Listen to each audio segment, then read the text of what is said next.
Sylhet women চেম্বারের আয়োজনে দিনব্যাপী পিঠা উৎসব যেন হারিয়ে যেতে বসা বাঙালি ঐতিহ্যকে আবার নতুন করে প্রাণ ফিরিয়ে দিয়েছে। শনিবার বেলা 11:30টায় নগরীর পুলিশ লাইন মাঠে বর্ণিল এই পিঠা মেলার আনুষ্ঠানিক উদ্বোধন করেন সিলেটের police commissioner Abdul Quddus Chowdhury PPM.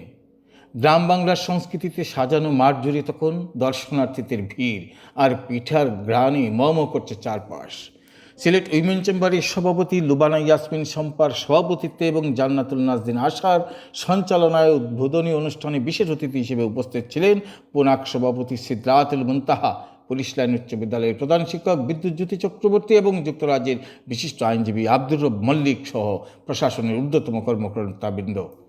এবারের পিঠা মেলায় মোট 53টি স্টল অংশগ্রহণ করেছে। প্রতিটি স্টলে সরাসরি গ্রামীণ সংস্কৃতির সাথে মিশে থাকা এসব পিঠা নিয়ে হাজির হয়েছেন সিলেটের নারী উদ্যোক্তারা, যাদের হাতের ছোঁয়ায় পিঠা পেয়েছে নতুন স্বাদ আর নতুন পরিচয়।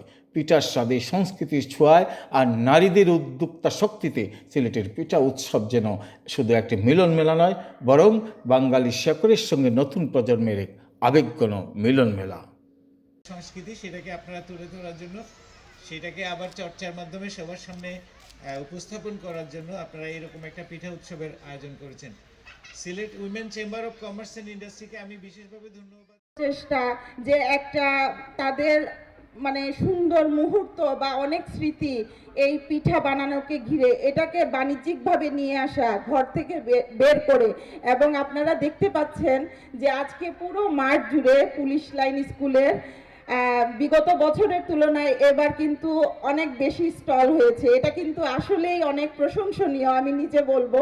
কারণ নারী উদ্যোক্তারা এখন আর ঘরে বসে থাকতে চায় না।